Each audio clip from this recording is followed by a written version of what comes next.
Sir, first, I'd like to say that I'm very unhappy with the answer that's been given in this paper.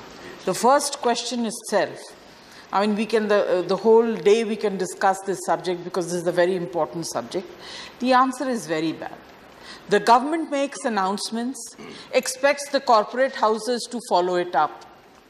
But if you go and see what the government's participation as far as Swachh Bharat is concerned is zilch. Sorry, zero. Sorry. But because every day in the papers, the second page, if you see, there are photographs of areas that have been taken by people showing how dirty every city of this country is. What kind of responsibility does the government take as far as this is concerned? Are they taking in recognition these photographs and correcting it so that once this photograph comes, I hope within a week the government should give a reply saying that these places that have been brought to our notice which are not clean have been cleaned by us. Thank you. And I would like to know the names of all the corporate houses that are participating in Swachh Bharat Yojana. Thank you.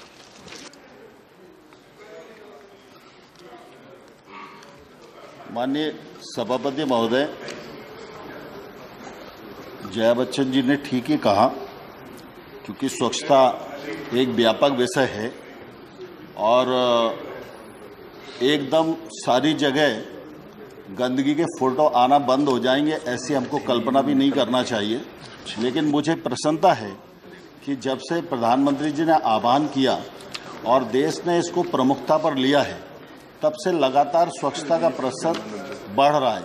मुझे ध्यान है कि 2 अक्टूबर 2014 में जब स्वच्छ Bharat mission ग्रामीण की शुरुआत हुई थी, उस समय स्वच्छता का प्रतिशत देश में 35.22 के आसपास था और आज स्वच्छता 65.32 हो गई है और स्वच्छता लगातार इस दिशा में बढ़ रही है। लेकिन मैं ये दावा नहीं करता कि स्वच्छता के लिए काम करना अभी बंद कर देना चाहिए। अभी लक्ष्य प्राप्त करना हम लोगों को शेष है और स्वच्छता के 3 घटक हैं। प्रमुख रूप से पहले तो देश को ODF करना, और मुझे कहते हुए प्रसन्नता है कि 14-15 में हम लोगों ने 58 लाख शौचालय बनाए, 15-16 में 1 करोड़ 26 लाख बनाए और 16-17 में 2,19,000 बनाए और आज 4 करोड़ 7 लाख शौचालय देश में बन चुके हैं। देश के 150 जिले, 1424 ब्लॉक, 95,842 ग्राम पंचायतें और 2,10,209 गांव और देश के 5 राज्य हरियाणा, हमारा उत्तरांचल, हिमाचल, सिक्किम और केरला, ये राज्यों ने अपने आप को ODF घोषित किया है। मैं समझता हूँ इस दिशा में लगातार प्रयत्न चल रहा है। दूसरा जो घटक स्वच्छता का है वो सामुदायिक स्वच्छता परिसर का है, जहाँ पर व्यक्तिगत शौचालय बनाने की स्थिति नहीं बनती है या लोगों के पास स्थान नहीं है। ऐसे स्थान पर अगर समुदाय इकट्ठा होकर सरकार को ये बताता है कि सामुदायिक स्वच्छता परिसर बन जाएगा, तो हम लोगों को ये सुविधा हो जाएगी, वहाँ सामुदायिक स्वच्छता परिसर भी बनाया जाता है। ODF होने के बाद हमारी कोशिश है कि सॉलिड और लिक्विड वेस्ट मैनेजमेंट इस पर काम प्रारंभ करें और इसके लिए भी सरकार के मानदंड हैं, फंड की व्यवस्था है। जिन जिन क्षेत्रों में जो गांव ODF हो रहा है उसको हम धनराशि रिलीज कर रहे हैं कि वो ठोस और अवशिष्ट प्रबंधन के लिए काम प्रारंभ करें।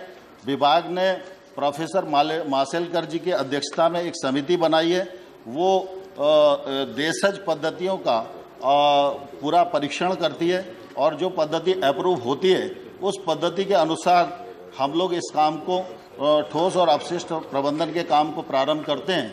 मुझे कहते हुए प्रसन्नता है कि तमिलनाडु राज्य और छत्तीसगढ़ राज्य में ठोस और तरल अपशिष्ट प्रबंधन के लिए काफ़ी काम अच्छा किया गया है और बाकी राज्य भी उसका अनुसरण कर रहे हैं।